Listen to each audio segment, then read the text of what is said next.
Hello friends. Last video में हमने समझा था कि सेवन्थ लॉर्ड जब 10th हाउस में होता है तो शादी कैसे आपकी पब्लिक इमेज और करियर से जुड़ जाती है। लेकिन आज के इस वीडियो में हम और ज़्यादा डीप जानने वाले हैं, क्योंकि आज हम देखेंगे कि 12 असेंडेंट्स के लिए seventh Lord in the 10th house क्या रिजल्ट देता है। हर लगन के लिए स्पाउस का नेचर, शादी का टाइमिंग, पावर बैलेंस और करियर इम्पैक्ट अलग होता है। और इस वीडियो के एंड तक आपको क्लियर हो जाएगा कि ये प्लेसमेंट आपकी लव लाइफ नहीं बल्कि आपकी पूरी डेस्टिनी को कैसे शेप करता है।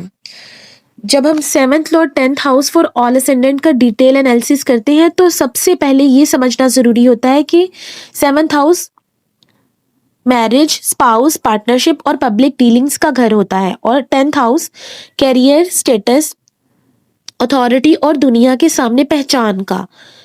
इसलिए जब किसी भी लगन का सेवन्थ लॉर्ड अपने 10th हाउस में बैठता है तो शादी उस इंसान के लिए सिर्फ एक इमोशनल रिश्ता नहीं बल्कि उसकी जिंदगी की डायरेक्शन, रेपुटेशन और प्रोफेशनल ग्रोथ का एक मेजर सोर्स बन जाती है।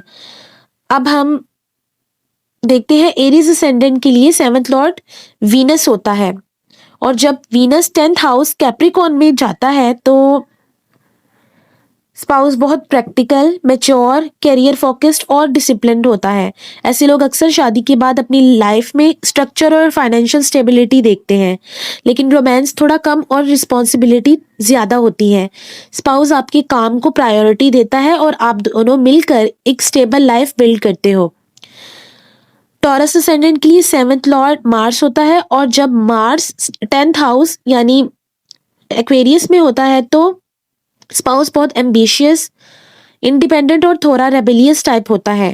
ये प्लेसमेंट बताता है कि शादी के बाद आपका करियर सडनली बूस्ट हो सकता है, लेकिन ईगो क्लैशेस भी आ सकते हैं क्योंकि दोनों अपनी अथॉरिटी एस्टेब्लिश करना चाहते हैं।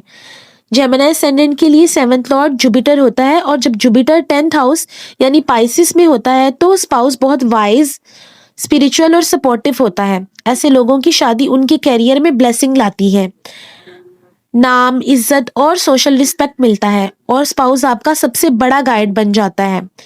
कैंसर असेंडेंट के लिए सेवन्थ लॉर्ड सैटर्न होता है, और जब सैटर्न 10th हाउस एरिस में होता है तो शादी लेट होती है लेकिन बहुत कार्मिक होती है।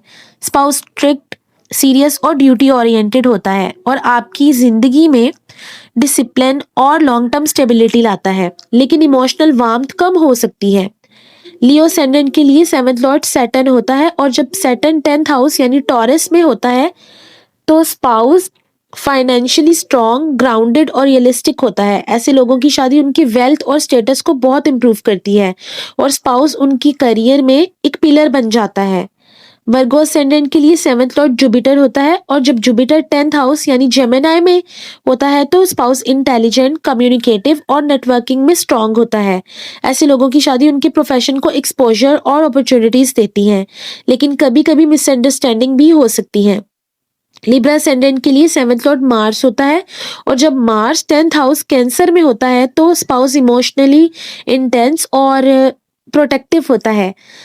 शादी के बाद आपका करियर फैमिली बेस्ड या पब्लिक डीलिंग से जुड़ा हो सकता है, लेकिन मूड स्विंग्स और इमोशनल ड्रामा भी आ सकता है। स्कॉर्पियो असेंडेंट के लिए सेवन्थ लॉर्ड वीनस होता है, और जब वीनस 10th हाउस लियो में होता है तो स्पाउस ग्लैमरस, कॉन्फिडेंट और अटेंशन लविंग होता है। शादी के बाद आपका सोशल स्टेटस और पब्लिक इमेज बहुत स्ट्रांग होता है, और आप पावर कपल बन जाते हो। सजिटेरियस असेंडेंट के लिए सेवन्थ लॉर्ड मरकरी होता है, और जब मरकरी 10th हाउस वर्गो में होता है तो स्पाउस बहुत प्रैक्टिकल, डिटेल ओरिएंटेड और सर्विस बेस्ड प्रोफेशन में हो सकता है। शादी के बाद आपका करियर ऑर्गेनाइज और स्टेबल होता है, लेकिन ओवर एनालिसिस और क्रिटिसिज्म भी आ सकता है। कैप्रिकॉर्नस असेंडेंट के लिए सेवन्थ लॉर्ड मून होता है, और जब मून 10th हाउस लिब्रा में होता है तो स्पाउस चार्मिंग, डिप्लोमेटिक और सोशली पॉपुलर होता है। शादी के बाद आपकी पब्लिक इमेज इंप्रूव होती है और आप लोगों के बीच रिस्पेक्टेड कपल बन जाते हो। एक्वेरियस असेंडेंट के लिए सेवन्थ लॉर्ड सन होता है, और जब सन 10th हाउस स्कॉर्पियो में होता है तो स्पाउस पावरफुल होता है, इंटेंस और इन्फ्लुएंशियल होता है। शादी आपको अथॉरिटी और ट्रांसफॉर्मेशन देती है, लेकिन पावर स्ट्रगल्स भी आ सकती हैं।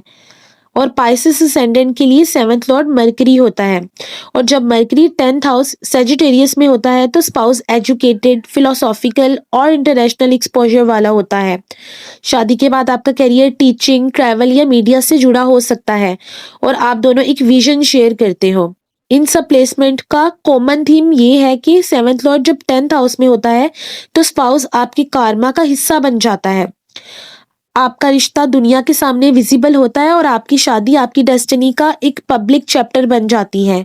अगर प्लैनेट स्ट्रांग हो और शुभ हो, मतलब पॉजिटिव हो, तो अगर प्लैनेट स्ट्रांग और पॉजिटिव हो तो ये प्लेसमेंट पावर कपल सक्सेस और रिस्पेक्ट देती है।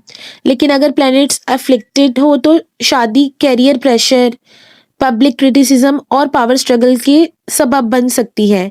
इसलिए इस प्लेसमेंट में सबसे इम्पॉर्टेंट चीज़ ये होती है कि आप अपने स्पाउस के साथ कंपटीशन नहीं बल्कि कॉपरेशन सीखो, क्योंकि यहाँ शादी और करियर दोनों एक ही स्टेज पर परफॉर्म करते हैं और जब दोनों एक डायरेक्शन में चल रहे हों तो ये प्लेसमेंट दुनिया को दिखा देता है कि रियल पार्टनरशिप क्या होता है। तो अब आप समझ चुके होंगे कि 7th लॉर्ड जब 10th हाउस में होता है तो शादी सिर्फ एक रिश्ता नहीं बल्कि आपकी जिंदगी का पब्लिक मिशन बन जाती है, जहां आपका स्पाउस आपके करियर, स्टेटस और डेस्टिनी का हिस्सा बन जाता है। हर असेंडेंट के लिए इसका रंग अलग होता है, लेकिन मैसेज एक ही है, या तो आप अपने पार्टनर के साथ मिलकर दुनिया जीतोगे या ईगो और पावर स्ट्रगल्स के चक्कर में अपना सुकून खो दोगे। अगर आपको ये एनालिसिस पसंद आया हो तो वीडियो को लाइक करें, चैनल को सब्सक्राइब करें और कमेंट्स में अपना असेंडेंट ज़रूर लिखें। शुक्रिया।